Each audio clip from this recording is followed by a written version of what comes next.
Hey everybody, I'm really excited to be here with my special guest co-host Theora Dobronte, who was on almost 3 years ago on episode 130, I'm sorry, 176, and she's back today to be my special guest co-host with the brilliant Dr. Emily Rowe, who's a functional medicine practitioner from Miami Beach Comprehensive Wellness Center, who does a ton of Western and Eastern modalities that we're going to get into. But first, Theora is going to jump into Dr. Rowe's personal Lyme journey, which led her to where she is today. So, Theora, if you can help me out and talk through Dr. Rowe's journey, and then we'll get right into all the good stuff with her, what she's doing now to treat people. Yeah, absolutely. So, Dr. Rowe, did you, first of all, did you know about Lyme disease before you got it? So, I mean, I went to medical school and I learned I graduated from the University of Miami Miller School of Medicine in 2004. And what we learned is that, if you get bit by a tick, you can get an EM bullseye rash, and then you take doxycycline for 10 days. And that there's no Lyme in Florida, and it's common in New York, Pennsylvania, but that's what I knew about Lyme. And I had lived in Pennsylvania from the time I was like about 9 years old until I was 15. So, and my mother loved to go hiking in the woods, but I suspect that I had Lyme for years before I got diagnosed. Like a lot of people, Mm. I had no idea that I had Lyme. Okay. Um, Do you remember being bit? I never remember a tick bite. However, I did have dogs, and I recall pulling a lot of ticks off my dogs. Yeah.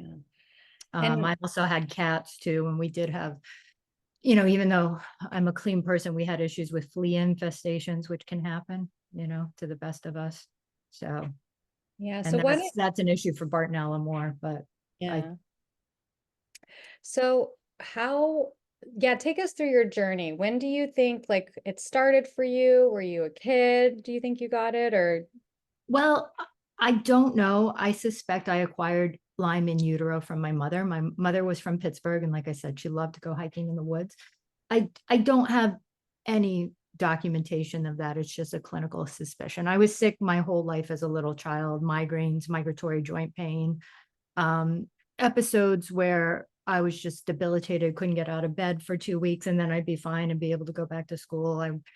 I do recall one summer after going to like nature camp in the Appalachian Mountains of West Virginia, coming home and starting high school, the 11th grade. And I would basically go to school, come home and sleep, and not happen for about 6 months. So, who knows if I caught Babesia then. I've had labs that documented infection with Borrelia, Babesia, and Bartonella. So, and then a lot of chronic viral stuff. But I didn't learn about Lyme until my husband and I were in Western Massachusetts at this yoga retreat center called Kripalu. And they have this lovely little bookstore there. And my husband picked up this book called Why Can't I Get Better by Richard Horowitz. And and this was like probably 2017. I picked up the book and I like went through like, the MSIDS Lyme questionnaire, which is, stands for multiple systemic infectious disease syndrome. And I took the test and like my score was 126. And I was like, oh, maybe I need to get tested for Lyme. And I knew nothing what I was doing. So I ordered like, I called Hygienics. I set up like an account with them. I ordered like a panel and I didn't really understand how to interpret it. At that point, though, I did have multiple bans for Borrelia and Babesia show up, and then nothing showed up for Bartonella until I started treatment years later, and then that showed up on multiple tests. But I suspect I probably had Bartonella in utero. But that was like a big game changer for me. And at the time, my husband and I were actually studying mold toxicity with Neil Nathan. He's a mentor of ours. So my husband and I we both got exposed to mold. And Mm. I worked out of the house for years just doing acupuncture before we opened up our clinic in 2017. But at that point, I actually had like stage 4 cancer. And so I was sick and I was staying home all the time because I was going through cancer treatment and I was just breathing in aspergillus spores, got exposed to toxic mold, and then colonized in the nasopharynx and GI tract, like a lot of people do. And it triggered like a cascade of autoimmune problems. And then with the immune deficiency that happened between the mold toxicity and the cancer treatment, like the Lyme just had a party.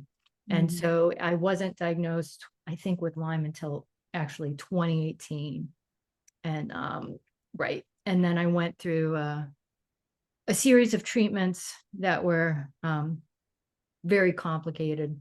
And I'm still like not 100%. I still have chronic Bartonella. I was able to clear Borrelia and Babesia, and they haven't shown up on tests for years. But yeah, I manage it. I do a lot of modalities for my own health, and I got good at this, you know, and I'm able to help a lot of other people and guide them through treatments. And I find my clients who do best kind of stack modalities, and when you really stack modalities, the healing just becomes exponential. It's not like double or triple. It's just like it's so that's and my husband and I opened up Miami Beach Comprehensive Wellness Center in 2017. We actually met in medical school in the year 2000, dissecting a cadaver. He's an OBGYN by training who now does functional medicine. And I studied internal medicine. And then I quit becoming an internist and I went back to school for acupuncture. And I have a 4-year master's degree in acupuncture and Chinese herbs.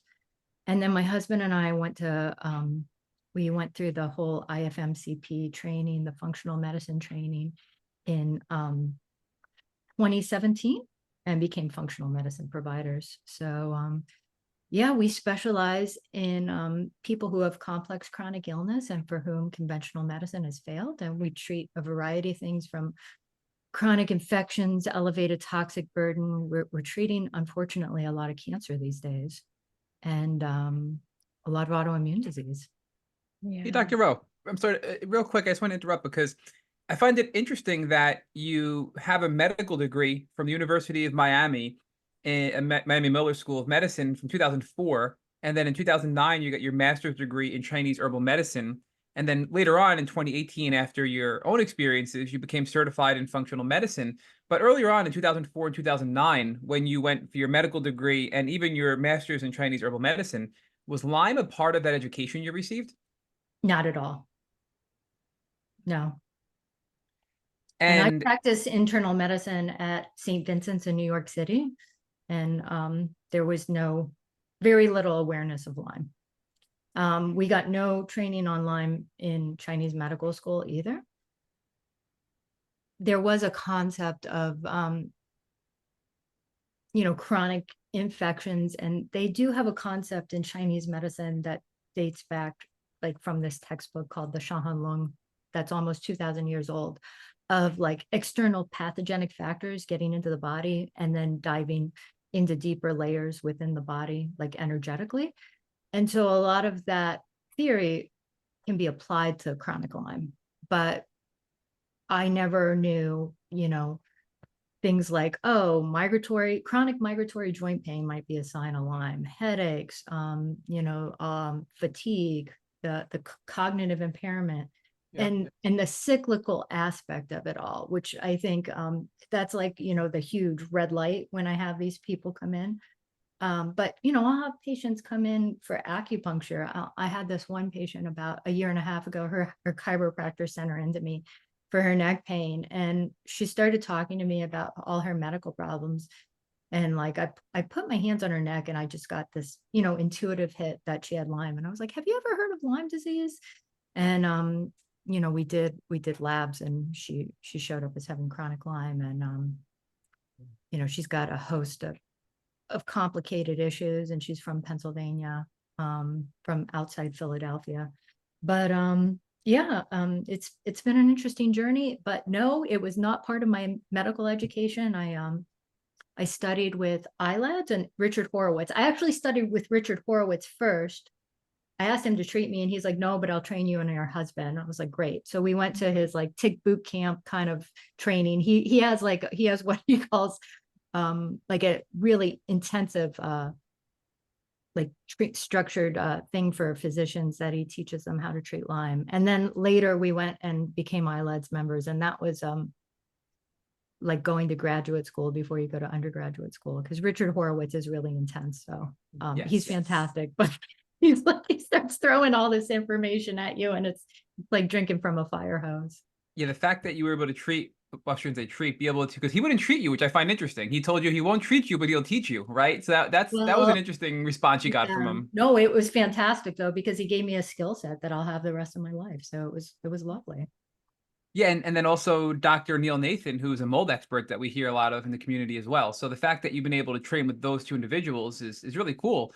Now, I'm curious, before we get into what you're doing today with your treatments, how did you treat yourself? Once you realized you had Lyme disease and Dr. Horowitz, and you met all these people, and you realized you had cancer and mold toxicity, and then Lyme disease on top of it, and you were really unwell, what was your treatment regimen that got you to where you are today to be able to go and actually treat other people? So, well, I never stopped working actually. The only time I stopped working was when I had thyroid cancer and I received radioactive iodine, and you're actually radioactive, so you can't be around people. But I've actually never stopped working through all of this. And I'm lucky that I was able to function well enough. Um, I did a series of very intense antibiotic regimens, and they didn't work. And so I ended up getting a PICC line, and I did a combination of multiple antibiotics. I did IV Rocephin, IV Mepron, a lot of IV methylene blue, combined with red light therapy. We have Ozone. We have both major autohemotherapy, like traditional blood ozone at our office. My husband has studied with Frank Schallenberger. And then we also have what's called EBU, which is a combination of like ozone with a dialysis filter. That was incredibly helpful for me. At one point, I was extremely immune deficient, and I caught Giardia, which is an amoeba, and I had a autoimmune reaction secondary to the Giardia called Guillain-Barré while I was going through all this treatment, and I like literally couldn't walk. And within like 2 EBU treatments, the neurological problems had been like resolved enough where I could walk again. What are you, can you spell that? Is that the same as like EBO2, or is that something Yeah, different? it is the same. It stands for extracorporeal blood ozonation and oxygenation. Um, and there are different machines for EBU. We have one through a company called the Stratus that is based in the US, but they base their machines off the ones in Malaysia. There can be issues with certain machines with hemolysis, and so you can actually get like lysis of your red blood cells. And so you have to be careful with EBU. I love EBU. It's helped me a lot, but I've had other patients who received EBU and didn't have like proper screening to see if they have like glucose 6 phosphate dehydrogenase deficiency, which can set you up for hemolytic anemia. And every medical procedure needs to be an individualized risk benefit analysis. And so, at our office, we don't really follow protocols. I take the person and I look at them and their constitution, often from a Chinese medical point of view, and then I recommend medical options and let them choose. But I did a variety of treatments. I treated mold toxicity. I do a lot of supplements for autoimmune disease. I have Crohn's and autoimmune vasculitis. And then I told you guys I had the Guillain-Barré. So I've been through quite a health journey. And then I've had thyroid cancer that was metastatic stage 4. And then I've also had an early breast cancer. So yeah, and this was all, I think, secondary to one, elevated toxic burden and chemical exposures. When I was younger, I worked in a research lab working with uranium on a regular basis. But then also I think all the chronic inflammation that you get when you have all these problems kind of preoccupies your immune system, and then your immune system is not able to like get rid of cancer cells and induce apoptosis in cancer cells the way it should. And I would never say that, Lyme causes cancer, but there is an association for sure. Yeah, with the inflammation and everything. So I want to take it back for a second, if you Sure. don't. So you believe you got it Lyme from in vitro from your mom, and you went all these years with all of these symptoms. Did your mom ever take you to the doctor? What did they say if you went? Like, how did that work out? So it's sad. My mom was, she was a lovely person. She was extremely smart. She was an accountant and she loved me, but she was extremely mentally ill. She met the diagnostic criteria for schizophrenia, and I suspect she had neurological Lyme and probably Bartonella. And there are associations of Bartonella with schizophrenia. And there's documented cases of people being diagnosed with schizophrenia, and then you treat the Bartonella, and the schizophrenia resolved. So she definitely took me to the doctor. My father is a general and vascular surgeon and extremely good at what he does. But I think that there's lack of knowledge in our medical system with what Lyme is. And, there was no neglect. It wasn't like my parents didn't love me or didn't take me to the doctor. I think there was just knowledge gaps all over. Absolutely. And then did they diagnose you with anything else? Because I'm sure, as you know, Lymies get misdiagnosed all the time. Yeah, I had my worst symptoms were migraines and joint pain, and then I like I said, I had these episodes of just debilitating fatigue.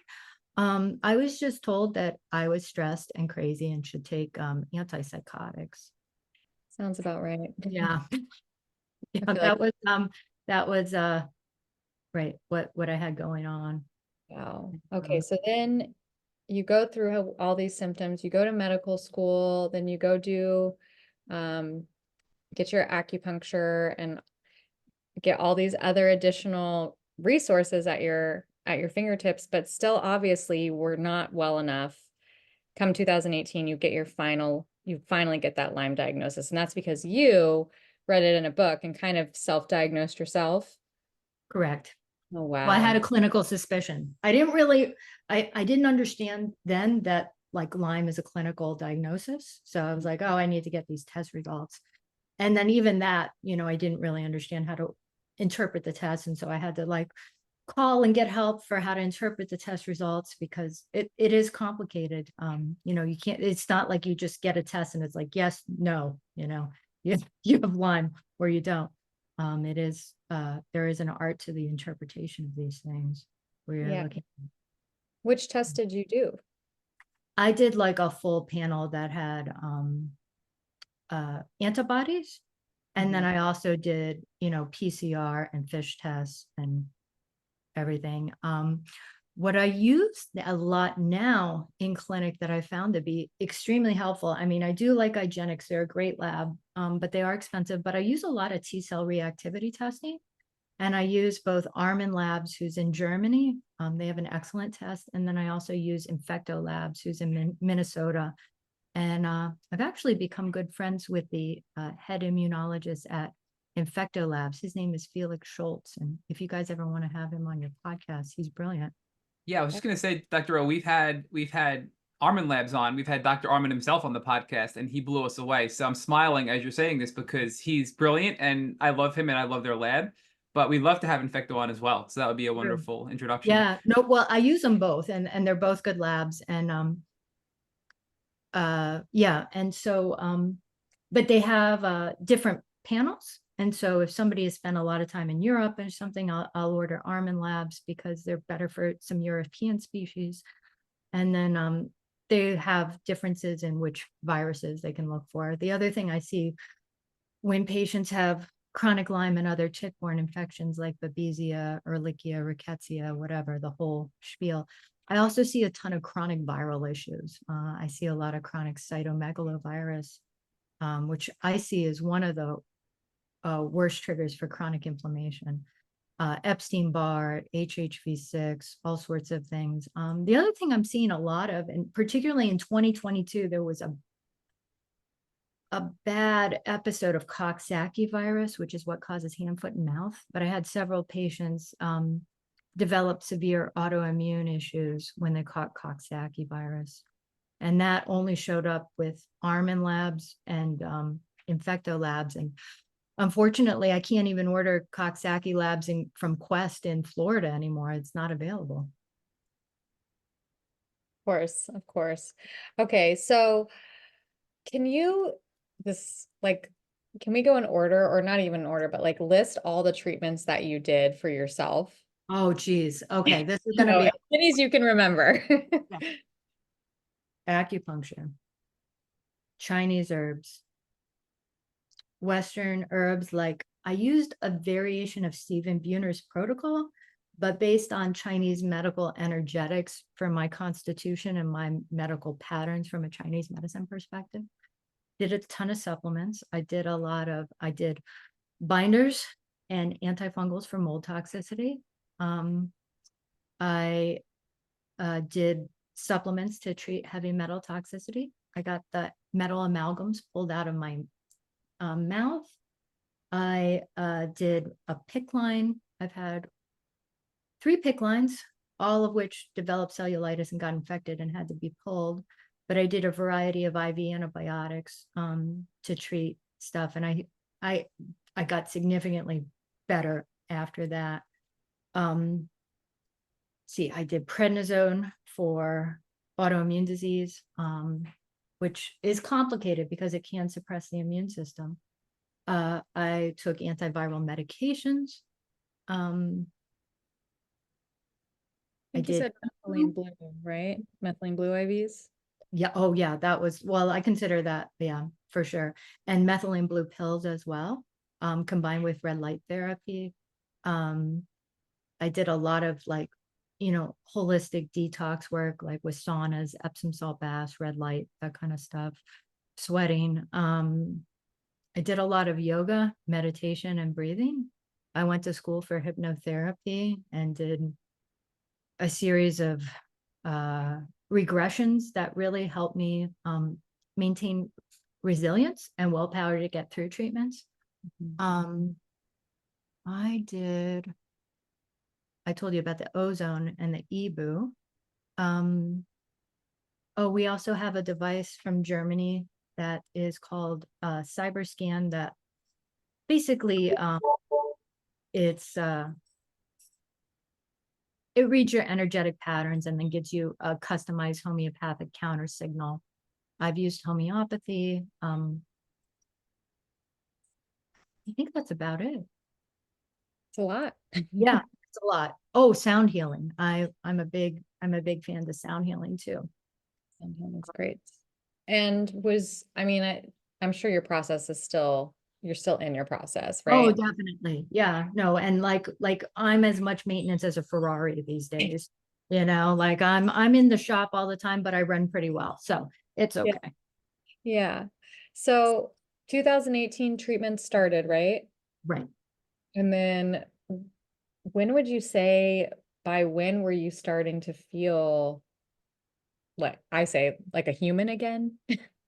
Oh gosh, it's so hard to say because it was like 2 steps forward, 1 step back, 2 steps forward, 1 step back. I mean, this chronic illness roller coaster. And I got better, and then I caught COVID for a patient and had long COVID, and then I got better, and then I did a crazy intense Bartonella treatment and had like a bad reaction called a DRESS syndrome, and had to take high amounts of prednisone. And then while I was on that treatment, I caught viral infections that cause a viral myocarditis. And I mean, it's a roller coaster ride, and that none of this stuff it's not like there's like this smooth kind of thing. I think I'm very lucky that I've been able to have access to all this stuff and figure stuff out. And I'm very blessed that, oops, we lost our host. That I'm sure he'll be back on. But I'm very lucky that I had my husband to help me as well, because I would be developing a problem, and we would sit down and think it out and figure out what's the best course of action and stuff like that. And so I've managed to avoid hospitalization, avoid any major medical issues. Wow. So I feel really lucky that I have, like, I basically created this clinic to treat me and then other people going through similar things. So I feel really just lucky.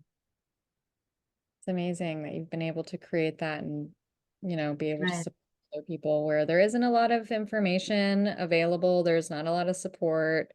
There's not a lot of answers. So Right. And I don't have a distinct turning point for when I got better. I do have a distinct turning point for when I got worse, and that was mold exposure. As soon yeah, as like I got exposed to the mold, it was just, yikes. You know what they say about healing though? It's like, yeah, for sure. And that's why when you asked me, when did you start feeling human again? I was like, well, I don't know. Cause it was such a rocky road, you know? yeah. I mean, I think when I say that, I mean, because, I've gone through my own stuff too, and I didn't realize how bad I was until I started feeling what I call human again, which for me was like that turning point of when I could learn. There was a Yes. long time when I couldn't learn and I couldn't remember, and I didn't realize that until I started to be able to learn again. And then I was like, oh, To me, the worst part, I agree with you, was the cognitive impairment and brain fog, and then the fatigue. And I had a list of things I wanted to do, but I was just too tired and sick to do them. And I had like other doctors tell me I was depressed. I'm like, no, I'm not depressed. Depressed people don't want to do things. Like, that's the definition of depression, is anhedonia, meaning nothing in life gives you pleasure. I had all these things I was interested and wanted to do, and just didn't have the reserves to enjoy life and do all the things I wanted to do. understandable. Yeah, right. I know you guys both get it, and it's like that whole analogy, like, how many teaspoons of energy do you have today? What's a priority? What are you going to get done? But I really like that statement, Dr. Rowe, because a lot of people listening to this podcast have been told or being told that maybe you're just depressed, maybe you're just anxious. And I like your answer, which is no. If I were depressed, I wouldn't want to do things. I want to, but I do not have the energy to. And I think the words you just used are very good for our listeners to almost jot down and use, because it's hard to explain to people that you're not depressed when you're so sick. And then people will dismiss you and not want to help you if they think it's mental health only. And I think that's a really good tool you just gave us to share with people to fight past that barrier of it's more than just me feeling a little down and under the weather, right? With my mental health. So that's a good tip. But I also wanted to ask you about your prednisone, because you mentioned earlier that you did take prednisone as part of your healing journey. And for me, when I took prednisone, it actually set me back greatly in my healing journey. And I think I was so immunocompromised. So how did prednisone impact you, and how do you view it now that you have more knowledge about Lyme and the immune system, fast forward a couple of years? Well, I think there is a place for it. I think it is overprescribed for sure. But I have a chronic autoimmune issues, and I developed a problem called temporal arteritis, which arterial inflammation is common when you have Bartonella. Bartonella loves to live in the endothelial lining of the blood vessels. So Bartonella is transmitted by ticks, but also fleas, mosquitoes, sandflies. So, and particularly with cat lovers. My mother had 9 cats when I was a kid growing up, and she did a lot of rescue of animals. She was a very kind, sweet person. And I suspect I got Bartonella as a little kid. But Bartonella in particular has an affinity to the inner lining of the blood vessels. And Dr. Mosiani, who is big in ILADs, he specializes in treatment of Bartonella. And the reason why he got into Bartonella is he was studying what's called small vessel disease, which is inflammation of the capillaries. And so when you have chronic Bartonella, it sets you up to have all these problems with circulation and blood vessels and stuff like that. But I actually developed a problem called temporal arteritis. So the temporal artery goes around the eye here, and it supplies the eye. And when you get an autoimmune attack on that blood vessel, you can go blind. And it's very serious. So the treatment is prednisone. And so my option was either to go blind or to take prednisone. And so, That's a pretty easy decision there, I guess, right? right. And I did have, like, multiple immune system issues. I had an IgG subclass 1 and 3 deficiency. My CD57 was low. I had a CD19 deficiency. So there was multiple immune problems going on, but I knew that I had to treat the temporal arteritis. I had tried another medication, which my husband and I debated, and we talked to, an ophthalmologist, that is used sometimes for temporal arteritis, called methotrexate, but it's equally scary. It's a cancer medication. It's an old chemotherapy, and it didn't work for me. And prednisone ended up working and saved my vision. So thank God I had prednisone. Now I weaned down to a low dose as quickly as I could. And it's such a tightrope to walk this stuff when you have autoimmune reactions with this. And part of the theory in functional medicine is when you have something like Bartonella or Borrelia, which, and Bartonella in particular, it's what we call an obligate intracellular parasite. So what that means is it has to live inside your cells. And so when you have some bacteria living inside your cells, what does your immune system do? It attacks your own cells. And so you get this chronic, attack on yourself because of this intracellular pathogen. I see a lot of autoimmune mediated driven stuff with Borrelia, but particularly with Bartonella. Yeah, I'm be curious about you keep bringing up Bartonella, which is I think a really important topic here because it's way more than just Lyme disease, as we know. There's a lot of co-infections like Bartonella that can be very severe, and then other things like mold toxicity, potentially cancer overlaps, like you mentioned, and also viruses and opportunistic things that come to light when we're immune compromised. And you mentioned like toxoplasmosis is one, and there's some others, right? Epstein-Barr virus, HPV6, all that kind of stuff.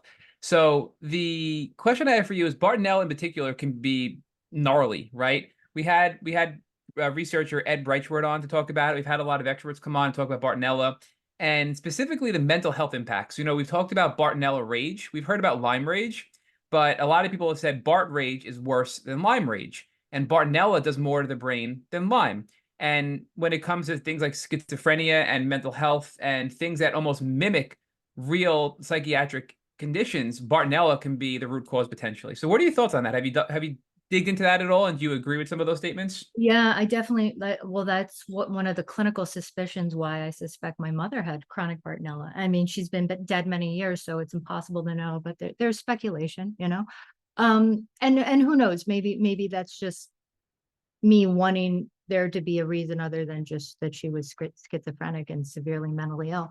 But I've seen it in patients. I've seen them come in and they're extremely irritable and they're like, this isn't like me. And I know I'm really not like this. And you start treating with things like methylene blue and the rage and the irritability gets better.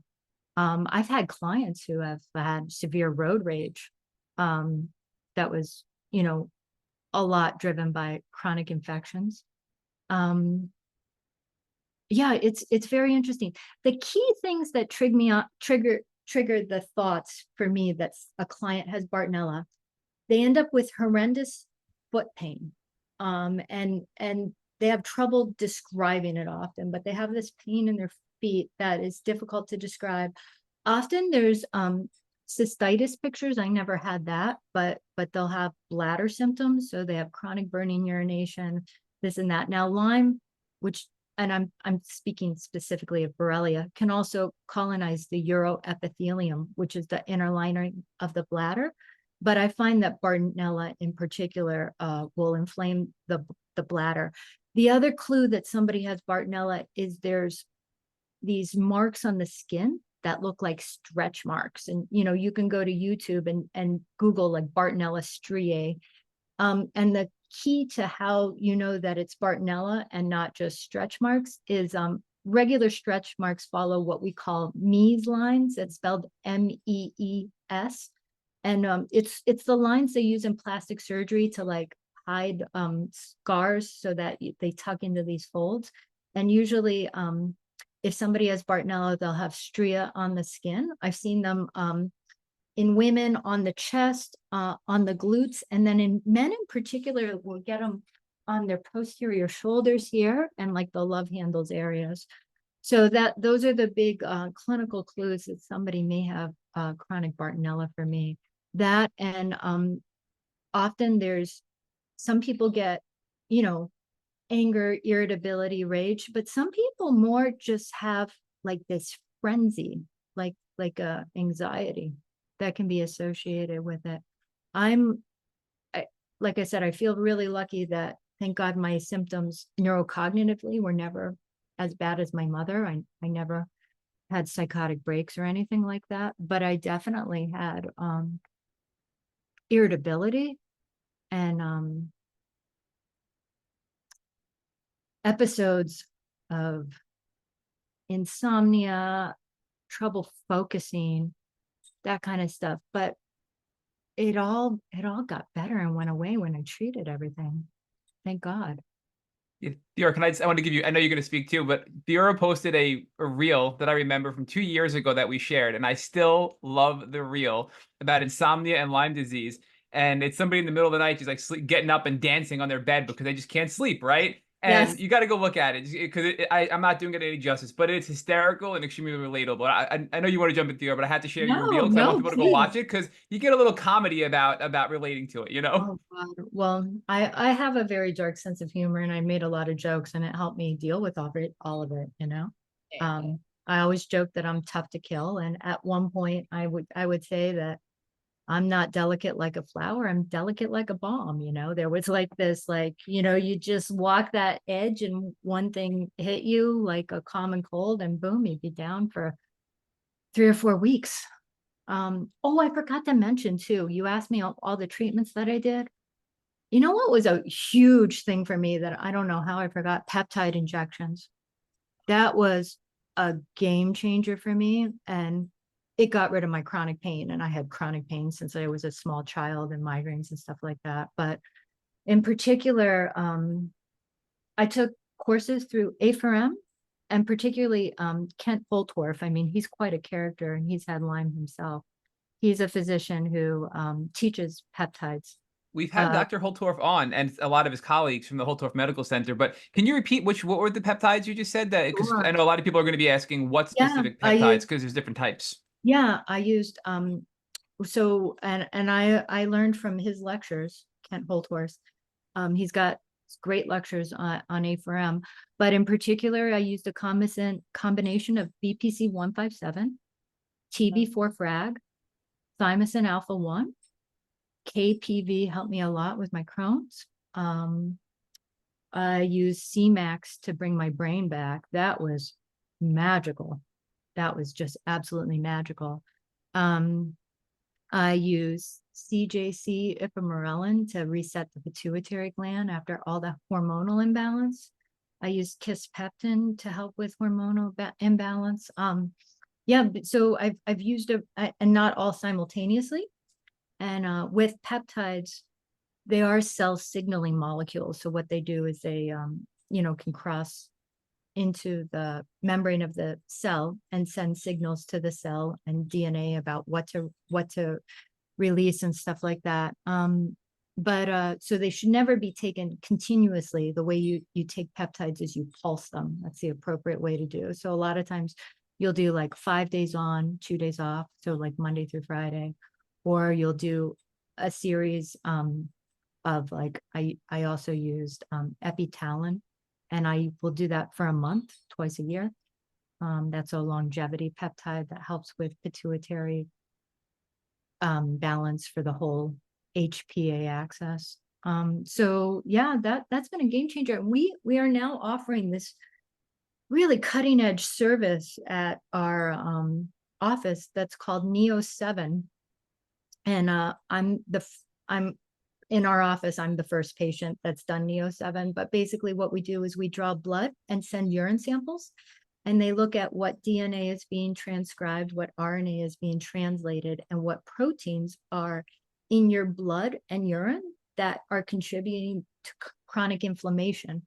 And then based on what's going on, they custom tailor peptides for you, and they augment them, which means they put like a couple amino acids on to send it to a specific spot, either in the cell or the DNA. It's amazing, and really been a huge game changer in my health. Wow. So for the peptides, were you doing that all along, or did that come later? That came later. That didn't come until last year, 2023.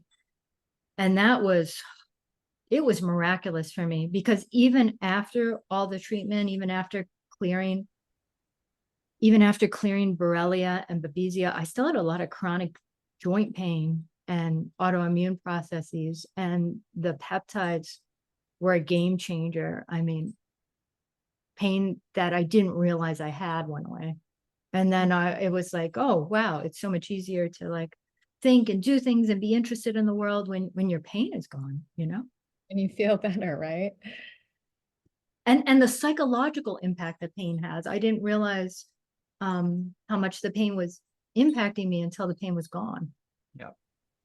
Yeah, I Yeah. feel like peptides weren't, nobody was talking about them about that time you were getting treated. You got diagnosed 2018. I was treated in 2019.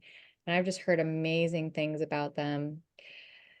Sounds like they would be very beneficial, like you said, especially at this point where, because I think one thing that is definitely a misconception is like, oh, you get treated for Lyme and then you're better, right? And it's like, no, like there is all of this like residual stuff that's been sitting around waiting to be taken care of. And it's kind of like this really long checklist where, people are like, how have you been treating yourself for 5, 6, 7 years? And it's like, well, there's still more. Like there's been all this stuff. It's like the collateral damage, right, of everything else.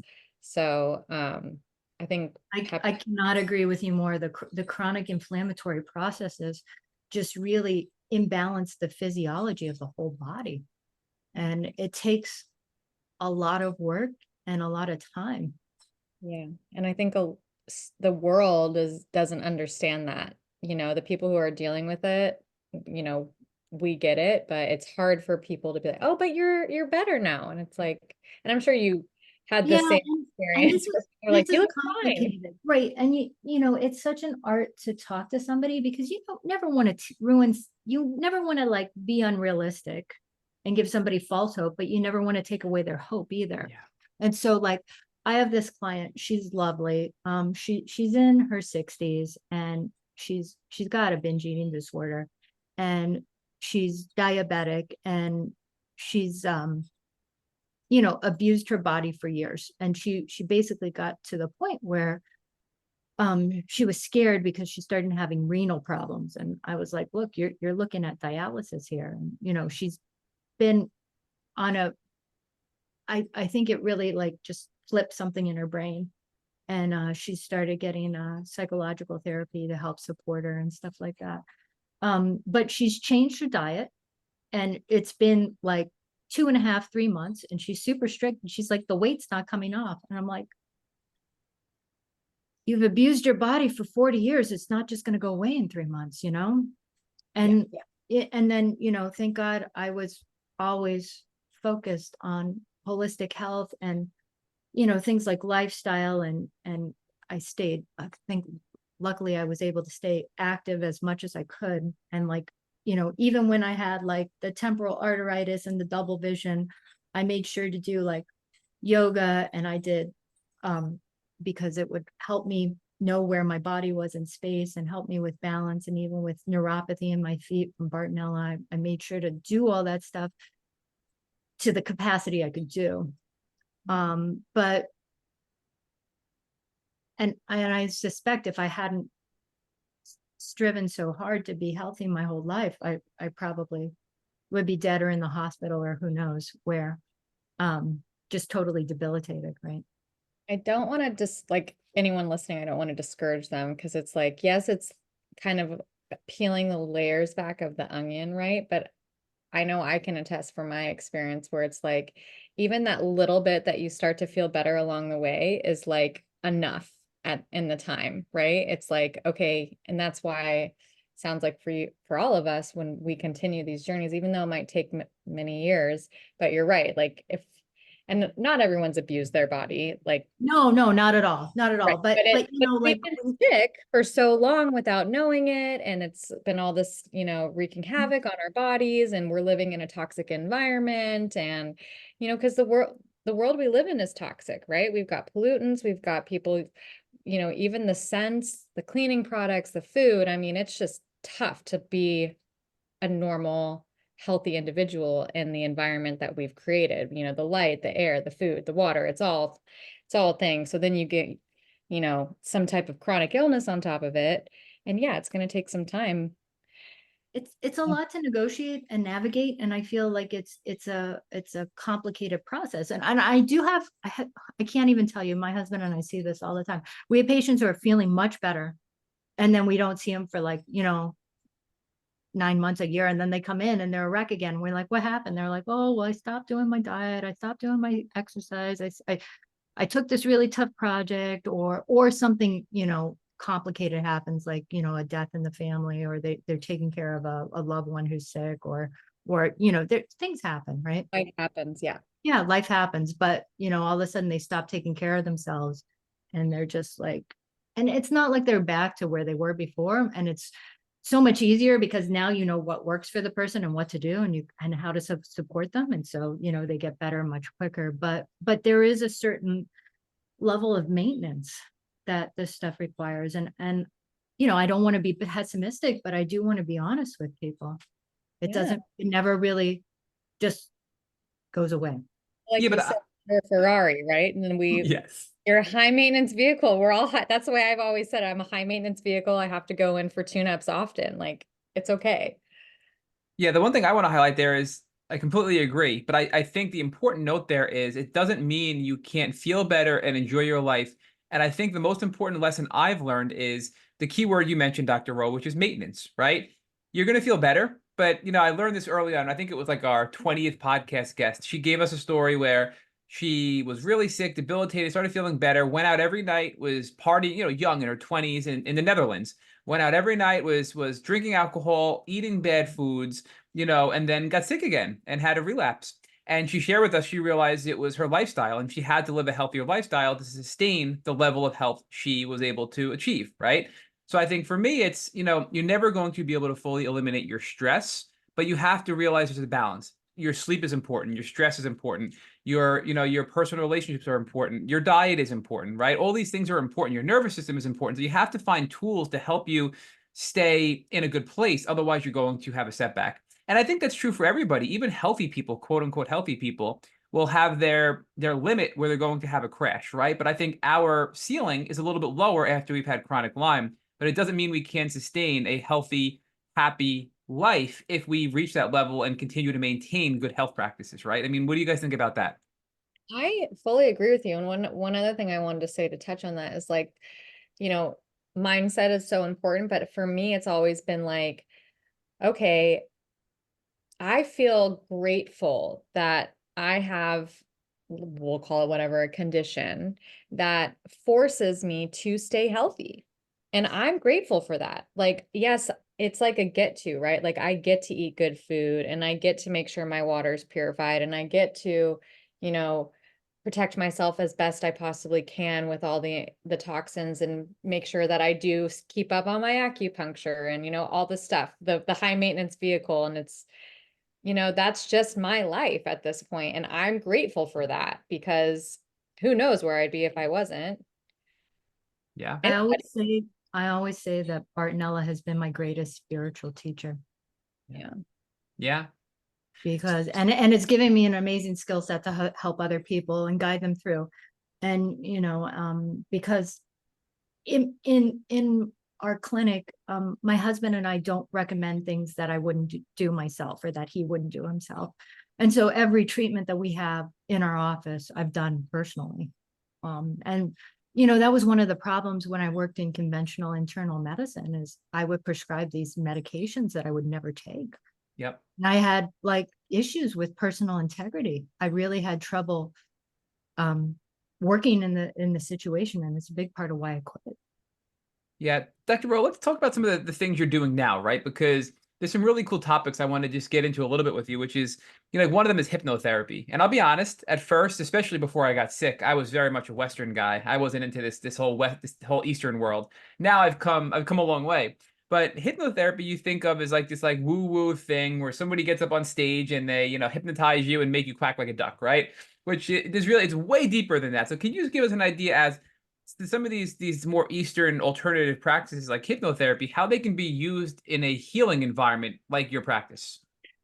Yeah, so one of the big things, and honestly, all humans go into trance or like altered healing states daily. And so a lot of times if there's something you like to do, like I love to draw pictures. And so I'll draw like pictures of nature and stuff like that. And I'll kind of go into this like light meditative state. But if you're ever like so wrapped up in a book that somebody comes in the room and they're talking to you and you don't hear them, or like, you're focused on a TV show, and that's a type of trance state. And basically what hypnosis is, it's trance state with a goal. And so, you have a goal of being healthy. And so you visualize yourself as full of vitality. And there was a certain point, and I don't know if you guys have been there, but I was definitely there, where I was so sick that I couldn't even imagine myself being well. And it was a very dark place. It was terrible. And I was like, well, here I am now at this age 35. What am I going to be like when I'm like 80? How is this going to happen? And I'm 48 now, but that's when I knew I needed to really like focus on deep subconscious beliefs. And I've had people who have gone through multiple treatments with very good practitioners. And I look at the protocols, and the protocols are excellent, and they aren't better. And sometimes, and I would say it's never in somebody's head, but sometimes they've had a lot of psychological trauma. Sometimes there's issues of worthiness. Sometimes there's just a difficulty sticking to a treatment plan, because like if you're taking medications 3 times a day and supplements, and you're doing a special diet, and it can be all consuming, and it requires a certain level of resilience and willpower. And the hypnosis can help you visualize where you want to be and what action steps you need to take. And really the thought is that we get so focused on willpower in our society, and like, oh, they just don't have the willpower. But if you feel like going to the gym, it's not an effort. You just go and you feel better and it's fantastic. But if it's like you'd rather, like, you feel like sitting on the couch and eating potato chips and watching Netflix, maybe you'll go to the gym once or twice, but eventually the willpower just gives out. And so you look at what's driving those feelings, and often what's driving those feelings is beliefs, and beliefs are things that are embedded in your subconscious that may or may not be true. And so I had a belief that I couldn't get better, and I had to like shift that, and I knew I had to shift that, and that's why I went to hypnosis school. And so I got degree in medical clinical medical hypnosis support. And I found that helps a lot of my patients when they know they want to quit vaping, they know they want to quit smoking, they know they need to, eat a specific diet that's based on, their individual, constitution, but they're having trouble just doing it. And that's where the hypnosis can come in. I also found limbic system retraining was very helpful for me. I've done a couple different programs. I did DNRS. It helped me with food reactions, DNRS. I also did Gupta. That was a lovely set of meditations. And I've done primal trust as well. And they all have their strengths and weaknesses, and they'll have, I have like, I don't think they're the be all end all and the cure for everything, but they definitely helped facilitate, the medications and antibiotics to work, and the other treatments that I did. Yeah. Dr. Kathleen King was on the podcast from Primal Trust, and she blew us away with, same thing. You hear these concepts, brain retraining. Well, what does that mean? And once you learn about it, you get fascinated by the science behind it and the stories and the success stories, right? And all these things together are really, really powerful. So I'd like to drill into another topic that you kind of talk about a lot on your media platforms, which is shamanism, right? What is shamanism, and how do you use it in your practice? So So shamanism is probably one of the oldest forms of healing. And the thought is, again, and we're here talking about altered healing trance states.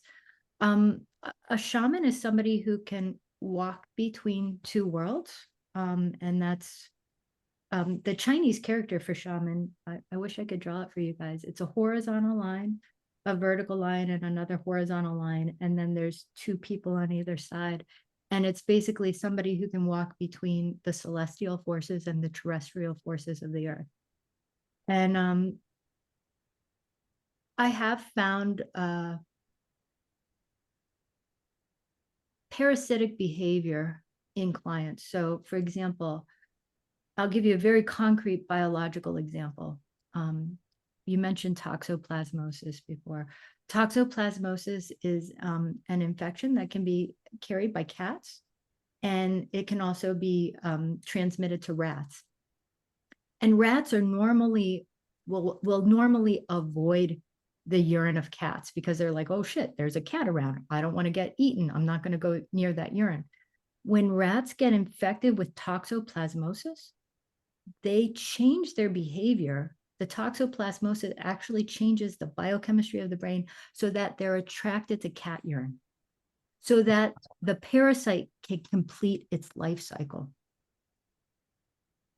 And I've seen people have these strange self-destructive behaviors that happen with chronic things like Lyme. And I think there is some sort of energetic shift with the parasite that causes you to have self-destructive behavior. And the shamanic stuff can help clear that in a very deep way. And I don't really understand scientifically why it works. I've just seen miraculous things happen. I visualize entities very similar to viruses. There are things that are there that are, stealing your energy, stealing your chi, and maybe they're physical, maybe they're not. But there can be some entity clearing that can facilitate you to have just access to your healing potential. Yeah, Dr. Rowe, the other thing I'm thinking about here is you're talking about the parasite, which is fascinating, right? And how it literally changes the behavior and this sort of innate knowing that rats have. But I feel like with mold, we see something similar, because we had Dr. Jill Carnahan on who explained to us how mold can literally trigger different emotions in people, and how we see this with other things that are common with chronic Lyme as well. But different species of mold actually cause different emotional responses or changes in behavior in people. So she talked about this one house that had this type of mold where, in one family it was homicide, and the next family it was a suicide, where it caused these like violent ideations in these people that live there. They did a study of the house and found this like an abundance of a type of mold that was known with aggressive behavior, right? Another type of mold that's associated to anxious behavior or things like that. So I feel like between the parasitic component, between the mold component, and between all these things, even with the bacteria and the viruses changing our behavior, it's really hard to determine what's causing what, right? And I think that's what you're describing here. There's so many factors at play. Well, and it's honestly, it's philosophically fascinating. I mean, now that we have all this access about the microbiome in the gut, for example, like let's say you can't absorb your vitamin A, or you can't convert beta carotene into vitamin A. There's a bacteria that can do that. And if it's, living in your gut and helping you, you're able to do that. And then the question becomes, well, what's me and what's not me? And how do I separate myself from my environment? And we really can't. And then this is where you can get into the bigger ecological pictures of Lyme. Part of why Lyme has become such an issue is, we've destroyed like the ecology. So deer are now in the suburbs, and I think people have become the new reservoirs for Borrelia. Yeah. So, the other thing I wanted to touch on, you mentioned it earlier, is vibrational healing. So can you share with us what that means and how you use it in your practice as well? Yeah, so I'm by training, I'm an acupuncturist, and acupuncture works by inserting needles into these specific anatomical locations in the body. And acupuncture points are basically like highways or they're the access to the highway. There's places where you can get on and off like the acupuncture highway. So it's like there's an entry and exit ramp. And they've done studies in Germany that show that acupuncture runs in fascia. And they actually did a study where they would like inject an acupuncture point with radioactive nuclear isotopes, and you would do images at like 5 minutes, 10 minutes, 15 minutes, and you could see the radioactive nucleotide going down the acupuncture channel. And so the acupuncture channels have an anatomy that runs in the fascia. And fascia is made of collagen, and collagen is like so special and beautiful.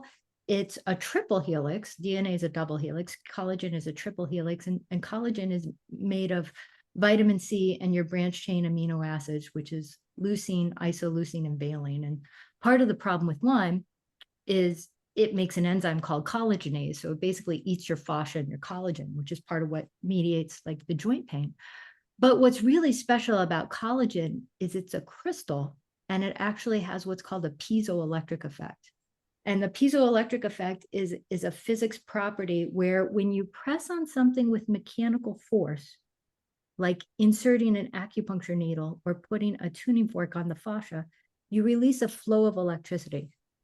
So just to repeat that, you press on it with mechanical force, you release a flow of electricity.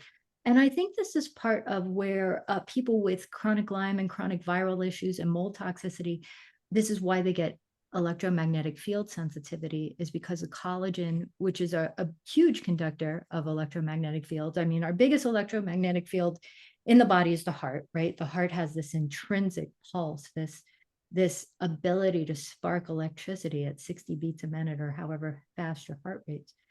But then the second biggest is the brain and the spinal cord and the nervous system. And then your third is your fascia. But I see vibrational energy amazingly treat the fascia. When you apply mechanical force, you're shifting the electromagnetic fields of the body.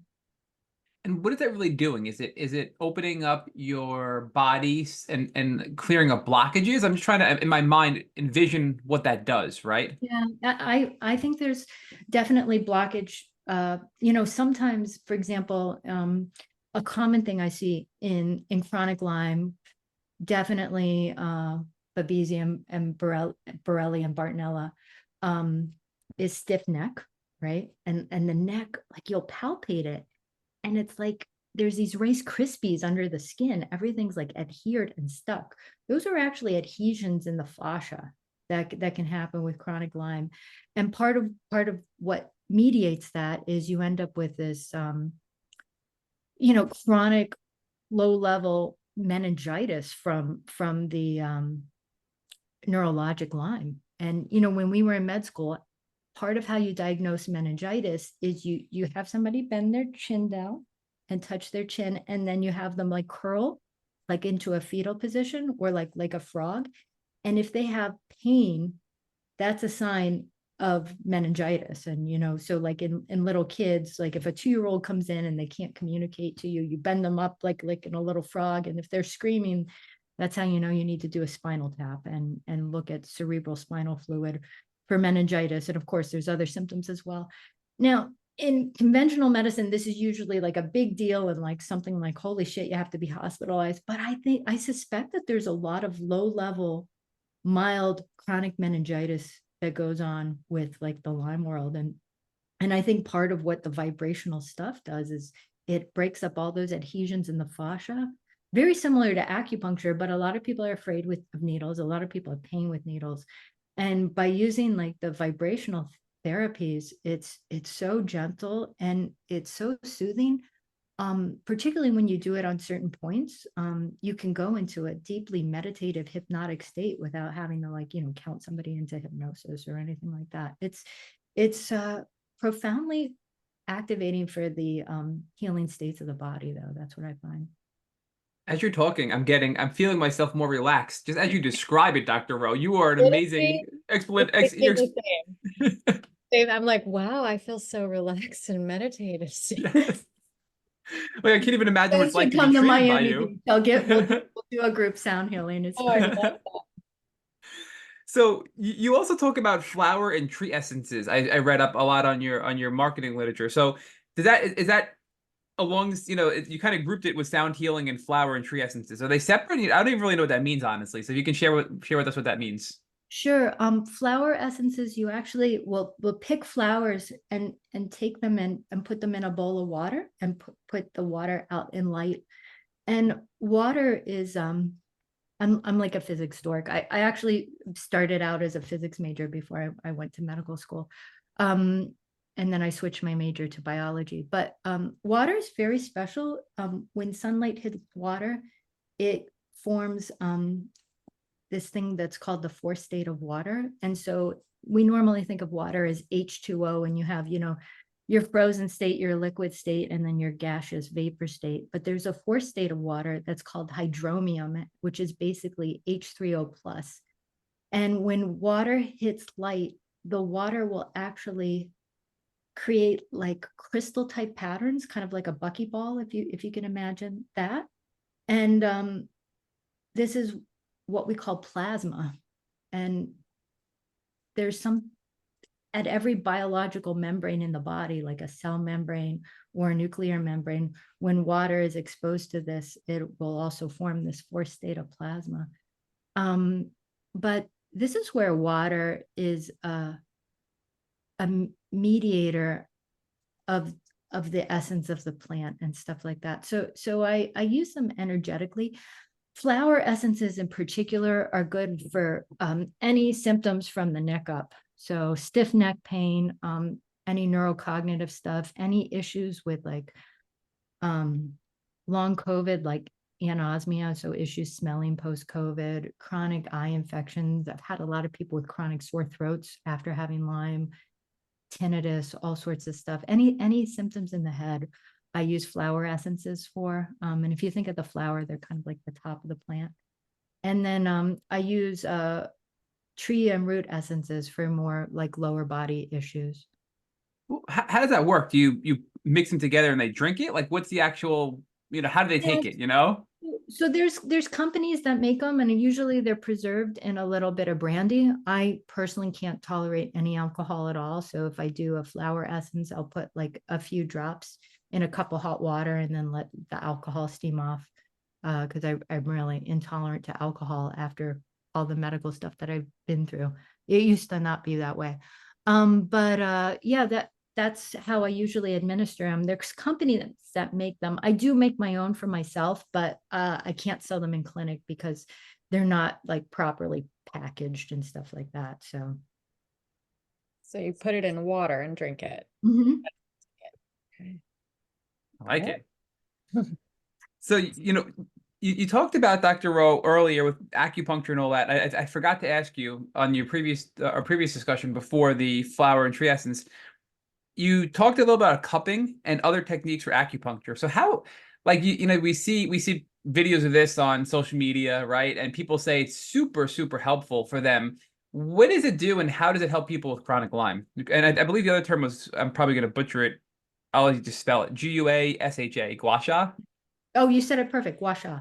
Okay. So gua sha is you take like a jade. Well, you take these instruments and you just scrape along the skin, and like I was saying, the fascia. So fascia is your connective tissue.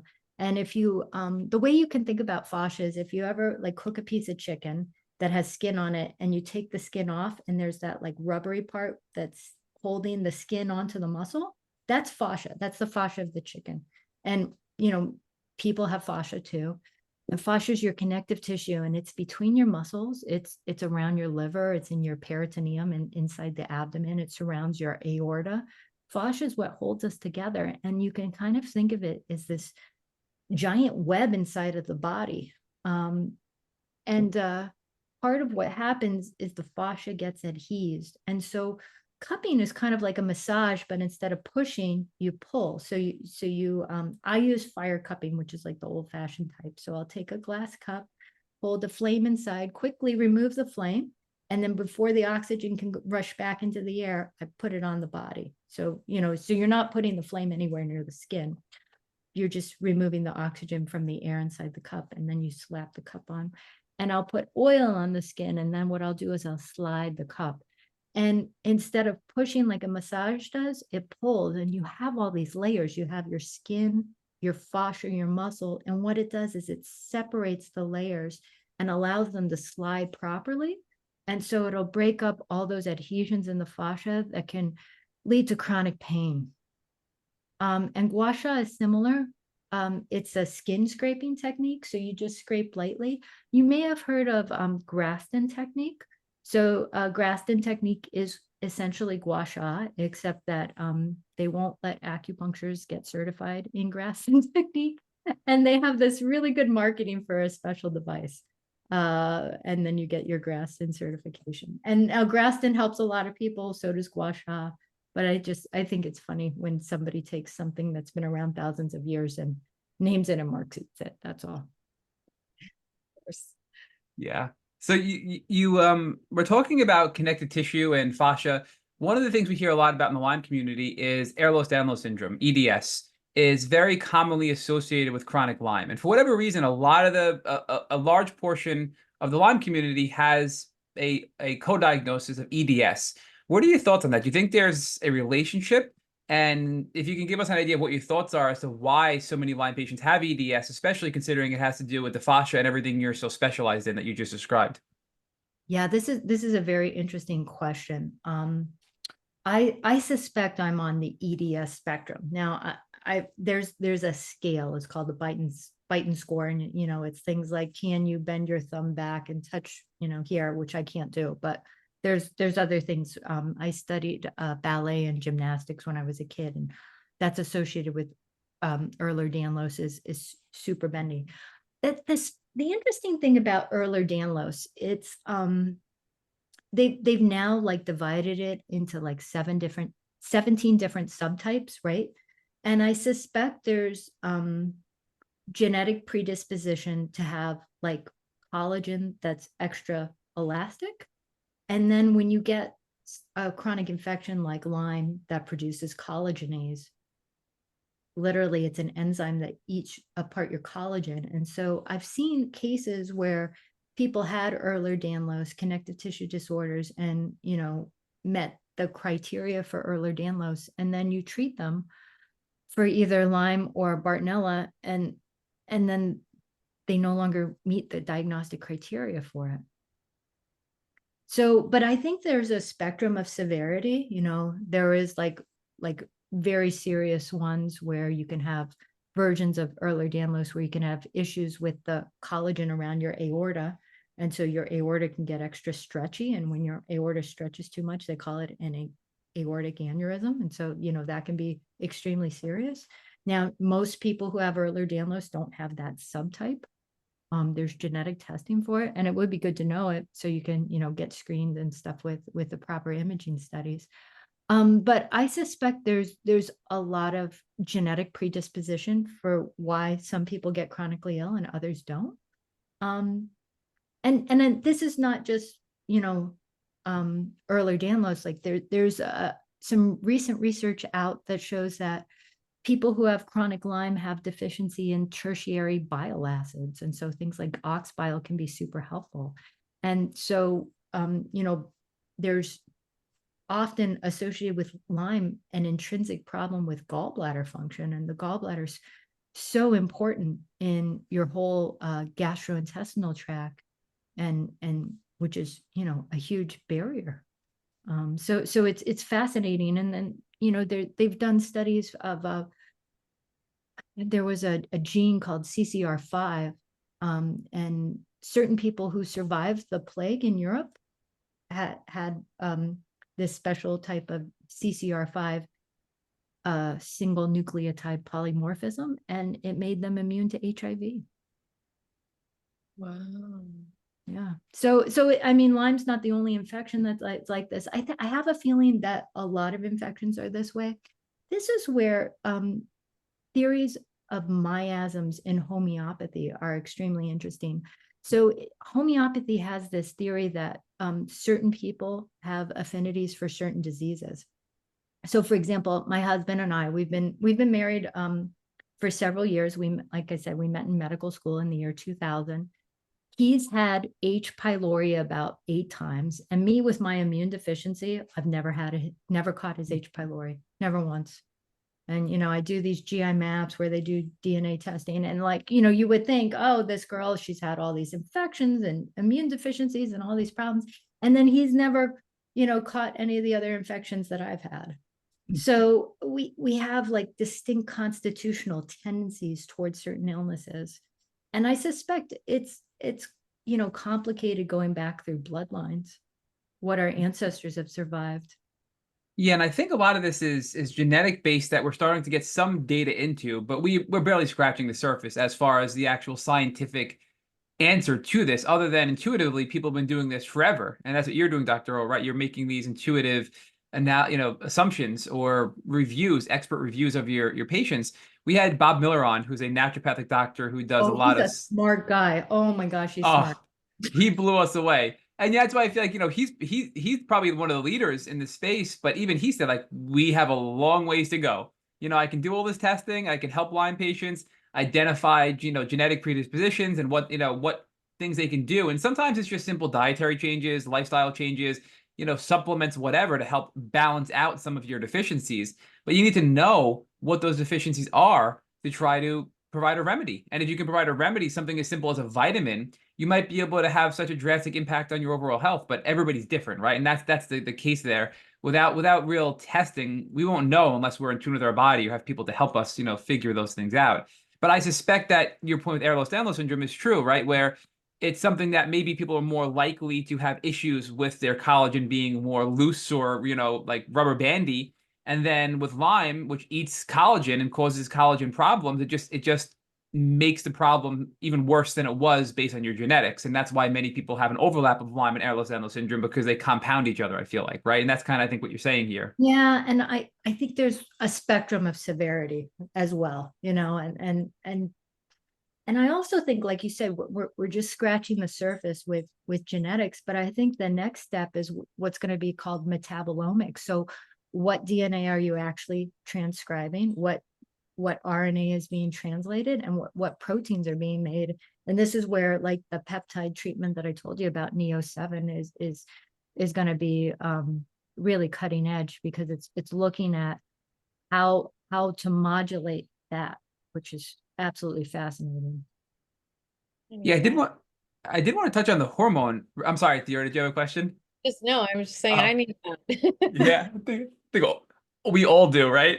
Uh, One of the things you talked about was hormonal regulations. And I find this to be such a common thing with Lyme patients, that we're just hormonal messes, right? Men, women, old, young, whatever, right? And it just messes with our hormones. So that's something you specialize in as well. We've had, Holtorf, his clinic is huge on bioidentical hormone therapy. So we had him, him and his peers share that when they came on the podcast. Other people think it's not such a great idea. What are your views when it comes to hormonal regulation, Lyme disease, and the best way to address it? Well, like everything, it needs to be an individualized risk-benefit analysis. So personally, I used some topical progesterone for a few years, and then I had an early breast cancer, and that was both estrogen and progesterone sensitive. So I was like, okay, no more topical hormones for me, even if they're bioidentical. Now, my husband's an OBGYN, lovely. It's lovely to be in practice with him. So I refer patients to him because he's much better at hormones than I am. But I do see hormones extremely important. One of the turning points in my health improving a lot was when my circadian rhythm got normalized, when I could sleep at night and wake up at 6:30 in the morning when the sun started coming up, just automatically without an alarm. And like all of a sudden, so many other things just fell into place. And I think that's multifactorial. I mean, this goes back to what you were talking about earlier. Like we live in a very artificial society with toxins, and there's a lot of like plastics that are like fake estrogens and that will affect us. And even these days, one of the hip things that a lot of these like eco-conscious clothing companies are doing is making plastic yoga pants. And it's like, oh my God, you're gonna absorb that stuff through your skin. It's a really bad idea. I mean, it's lovely, like because of wanting to reuse plastic, but it's really bad for your hormones. But I see regulation of hormones really help get the circadian rhythm working, and then that helps support proper immune function. And God, when you can sleep, you feel so much better, when the insomnia starts getting balanced. And this is, I mean, mold toxicity will wreak havoc on hormones. That's one of the biggest things I see is, and a lot of times we've had patients who knew they had chronic Lyme, but didn't realize they had mold. And, when you're on long-term antibiotics, or I'll just give you an everyday example that a lot of people can relate to. Let's say a woman has a UTI, she takes antibiotics for like a few days. What happens? You get a yeast infection, right? So when you take antibiotics, you can facilitate growth of Candida, Aspergillus in the nasopharynx and the GI tract. And then that can, mold toxicity can affect the immune system, neurocognitive effects, like you were suggesting earlier when you said you interviewed Jill Carnahan. I see gliotoxin in particular cause ADHD and anxiety type of symptoms, like where people can't focus. And, they'll come in needing psychiatric med, and you get rid of the gliotoxin, and they don't need like the medication for focus and stuff like that. It's fascinating how all the physiology is interconnected. Yeah, we had Dr. Roseanne Kapana-Hodge on, who is we titled the podcast Calm Brain, who really helps in the mental health world in the Lyme community with children and adults. And it was fascinating to hear all of her findings about Lyme and all the various things that go along with it, including Bartonella being one of them, causing these neuropsychiatric conditions, and how she can help people in that realm of neuropsychology. But what's interesting there is, you also touched, Bartonella keeps coming back, right? And Yes. and the theme of Bartonella and cancer. So I can't help but think about, people listening are probably, oh, here we go again with Dr. McDonald. We love Dr. Alan McDonald. So we've had him on, and we talked about, and Ava Shoppy as well, both ILADS members. And they talked to us about their research and the relation between cancer and Bartonella. So Ava Shoppy was more the Bartonella and Lyme from our chat. I'm sorry, Bartonella and cancer from our chat. And McDonald was more, he focused on the Lyme and cancer side. But I mean, it sounds like you really agree, and that there's a lot of preliminary studies that are out there that prove this connection between cancer and tick-borne illnesses, but also, a wide array of neuropsychological conditions and tick-borne illnesses, right? That's the theme we keep coming back to, I feel like, throughout this interview, And this is not a unique concept, for example, H. pylori is associated with gastric cancer. And, they first published the research for that in the 1980s. And the guy who did the original publications, he got laughed at. They thought he was crazy. They thought first that they didn't think acid reflux was caused by H. pylori. And we know H. pylori can cause acid reflux. And then when they found that there were associations of H. pylori with gastric cancer, it was like, oh my gosh.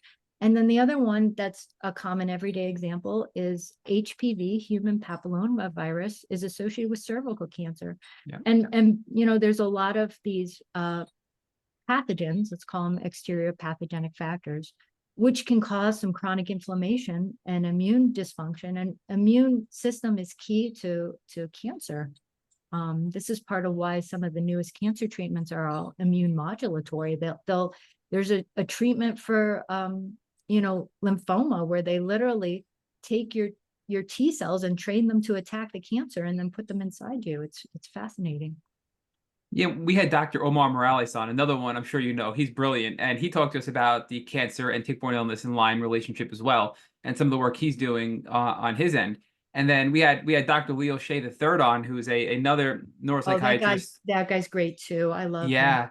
he's out of New York City, and boy, oh boy, was he a fascinating interview. And he made a really bold statement that we tell everybody and say, respond to this. And everybody's like, because he goes, I believe, and this is coming from a neuropsychologist, right? He goes, I believe that every single psychological condition, depression, anxiety, schizophrenia, everything in the brain that we have all these labels for has a pathogenic root cause. And it was sort of like a broad brush. So when we ask people, well, I think a lot are, but maybe not all. So I'm curious, what are your views? That's a pretty bold statement. And I'm just curious what your thoughts are on that.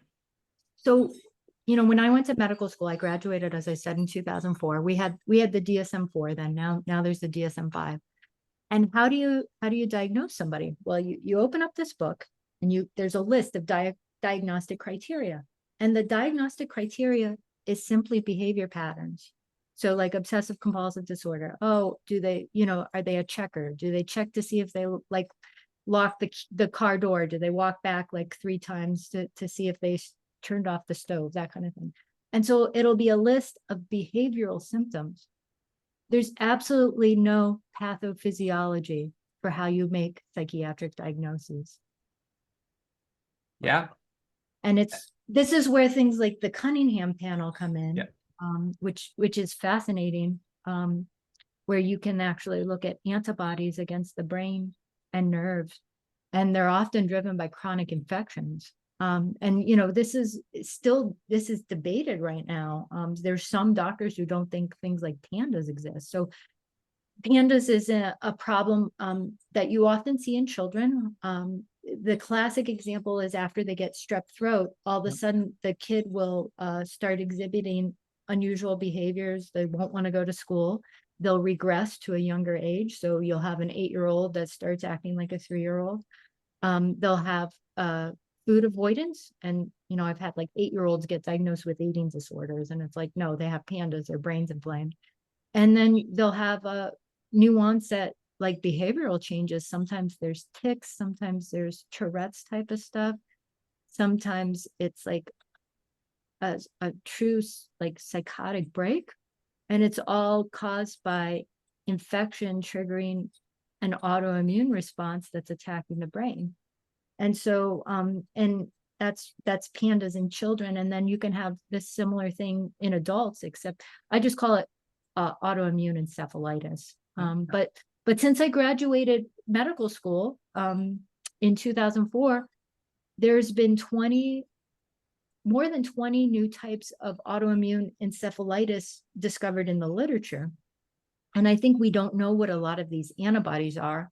I also suspect things like fibromyalgia. I suspect that that's an antibody against your connective tissue, and we just don't know what the antibody is. We don't have a lab test, but just because we don't have the lab test yet doesn't mean that it's in your head and there's not a pathophysiologic reason for it.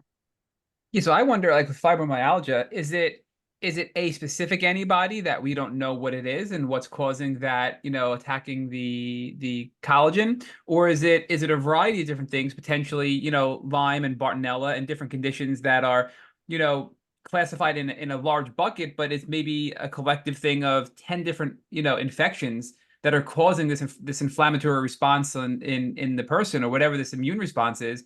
And they're saying, here's a label because we don't know what's wrong with you, right? And collectively, it's 10 different things depending on who your sample is that you're pulling out of that bucket, right? Because I feel like there's definitely a root cause we just don't know, and that's the idea. It's a syndrome, which means a illness of no known cause, right? I mean, that's the sad part about it. Yeah, and I think that's one of the problems with the medical system. It's doctors are very uncomfortable saying, I don't know. And I think it's a huge issue. And I think there's a professional way to tell somebody, look, I don't know what's wrong with you. I'm sorry you're going through this. It doesn't mean that, it's all in your head. And I think part of it is the way people are trained. There's hierarchy, there's an emphasis. I have deep empathy for physicians working in the conventional medicine system, because most of them I know are very unhappy. They're stuck with these, conglomerates of insurance companies and following protocols, and there's fear of being sued. And I think a big part of it is lawsuits. So there's like And I think standards of care are important, but there's a lack of creativity, a lack of being able to think outside the box, and a deep lack of questioning of root cause. I was in a bit of a troublemaker in medical school because I would constantly ask like the etiology. For example, there's this like syndrome called costochondritis in Western medicine, and like supposedly it's like chest pain, and the person come in, they'll have like chest pain, and you do, you know, a heart workup, nothing's wrong with their heart. You do a stomach workup, nothing's wrong with their stomach, nothing's wrong with their lungs, but they still have this chest pain. And so there's this thing called costochondritis, and the theory is it's so like crazy. It's the idea is that they have inflammation of the like the sternum, and I'm like, well, what caused that? Why did that happen? And you know, the treatment is just to give them Advil and tell them they have costochondritis. But I found like with like acupuncture, you can actually treat it, and you know, some Chinese herbs and stuff like that by addressing the imbalance and stuff like that. But I've never gotten a good explanation for what's the etiology of costochondritis. It's kind of like a wastebasket term, very similar to fibromyalgia. And it always kind of makes me chuckle. My husband and I have a joke. We just kind of say costochondritis. Yeah, you know, some good news in that front, which is, you know, we know, and I think you probably know as well, we had Dr. Burascano out east, you know, who we had on the podcast and share with us that he, you know, he's since retired, but he was sued, almost lost his medical license. The New York State Medical Board came after him. He had his patients, yeah, they had to fundraise over $1 million for him to fight the legal fees, and he still got a slap on the wrist. We had Dr. Marty Ross come on here and tell us how his state medical board came after him as well. So it's just that's sad in itself. But there are some states out there. I believe Illinois. It is definitely Illinois because Jenny Bottaccio came on to share this with us. That Illinois now has laws in place at the state level protecting doctors who treat Lyme to not get those consequences or punishments anymore. So we're seeing a trend there, and other states are starting to pick it up. I think Pennsylvania is looking at doing one right now. So we're seeing more protections being put into place, and I think Lyme and the severity of Lyme is becoming more well known. Now, granted, I live in New York on Long Island, where it's pretty prevalent. But I mean, I wear my Tick Boot Camp t-shirt, and I went to the eye doctor, and he goes, "Oh, Tick Boot Camp, Lyme disease, oh, that can be really serious, huh?" And I didn't have to say anything. He just knew right away how serious Lyme disease could be. So the fact that we're hearing that and we're seeing That's that shift, great. I think it's a good sign, you know? No, that's huge. That's huge. And then, you know, this is one great thing with the databases that we now have access to and stuff like that. I don't know. I'm sure you guys have had stuff about, you know, testing for ticks and stuff like that. But Pennsylvania, they have a state tick lab where you can, if you get bit by a tick, you can mail the tick off to be tested for Borrelia. If you live in Pennsylvania, it's free. But what's cool about it is they have a map on their website, and you could go to your state and you can see how many ticks, what percentage of ticks actually had Lyme. So if you go to like the Florida and you hover over Florida on the Pennsylvania Tick Lab website, something like 30% of the ticks tested in Florida had Lyme. And so this is like where, you know, people think there's no Lyme in Florida, but there's Lyme all over the place. Yeah, even on the beaches, we had a study out in the Hamptons where they studied all the ticks. Well, they did a study on the beach in the sand, and they found ticks all in the sand in the beach. And I believe it was like half of them were carrying Lyme bacteria on the beach. You know, people think, oh, I have to be in the beach grass or I have to be in a grassy area. If you're laying in it, but no, they were there, right? And, you know, to give a shout out to a lot of the great universities, the University of Rhode Island, you both may know this, they have their tick encounter, and they have a great, we've had them all on the podcast, all the people from the URI. And if you get bit by a tick, you can take a photo of the tick, send it off to them. They say within 24 hours, but frankly, I've done this a bazillion times. They send it back to you generally within a few hours.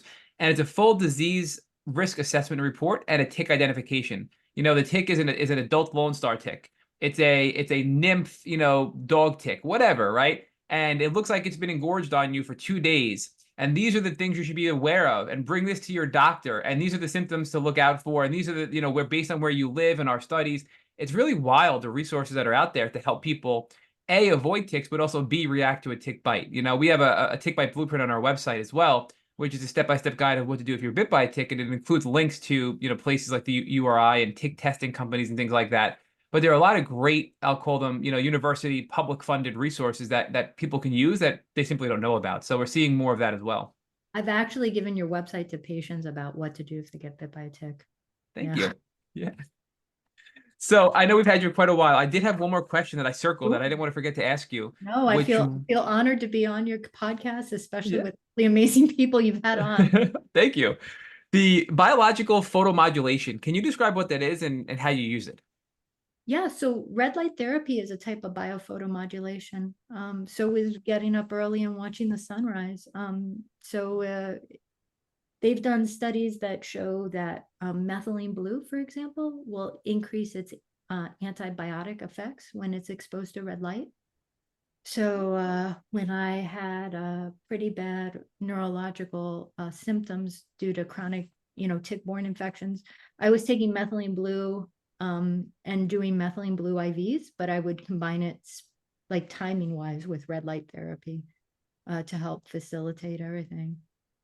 Yeah, it's so funny because we just had Dr. Nicola Ducharme, who we had on the podcast a couple of years ago. We have a Lyme hackathon going on right now. And every day we post a Lyme tip from somebody in the community, in a minute or less video. And her Lyme hack this year was methylene blue. And she went on with her blue tongue, right, in the video. It was a really good video. And she talks about red light therapy as a way to enhance the effectiveness of the methylene blue treatment. So it's spot on to what you're saying here.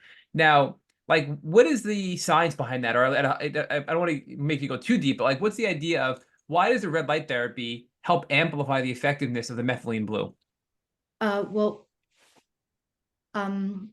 So there are molecules that react to light. So a common example is chlorophyll. And so within our body, we have similar types of protein as chlorophyll, where when frequencies of light hit it, the protein will actually change conformational shape. And these are called porphyrins. And porphyrins are light sensitive, but it helps with modulating all sorts of stuff within the body. The other thing that's fascinating is we will do methylene blue back to back with ozone. And they've done studies that show that when that will enhance each other, and also nitric oxide, and particularly when nitric oxide is combined with this stuff, you can actually release like biological light, which is fascinating. But yeah, biophotomodulation is just like the fancy science term for things like red light therapy. Dr. I can't tell you how wonderful this interview has been. We've had people on like Dr. Cameron, who is more west leaning. We've had more people, other people on who are more far east. But what I really loved about this interview is you blended both, right? You had a PICC line, you did antibiotics. You are a Chinese herbal medicine master's degree student who is now using all these Chinese medicine modalities in your healing, in your treating your patients. And I personally love when people use both worlds, because I think that's how we're going to get the best results, is combining West and East. Whatever works, let's bring it together and help our patients. Not, all antibiotics or all natural only. I think that's a little narrowing down our tool set we have available to help people. So this has been absolutely wonderful. Theora, I can't thank you enough for coming back to co-host. And Dr. Rowe, we're going to have to do more down the road to do awareness and get the word out there, because you were just awesome. And to our previous point, I just feel so relaxed and calm, and my nervous system feels wonderful right now. So I can't thank you enough, Dr. Rowe, for joining our podcast. Oh, well, thank you. Like I said, it's an honor to be with you, because, I'm just a clinician. I'm not into research or anything like that, but I am obsessed with this stuff. I love learning about it. I love researching it. And I feel honored to be on your podcast with some very famous people who are big in the Lyme world and research stuff too.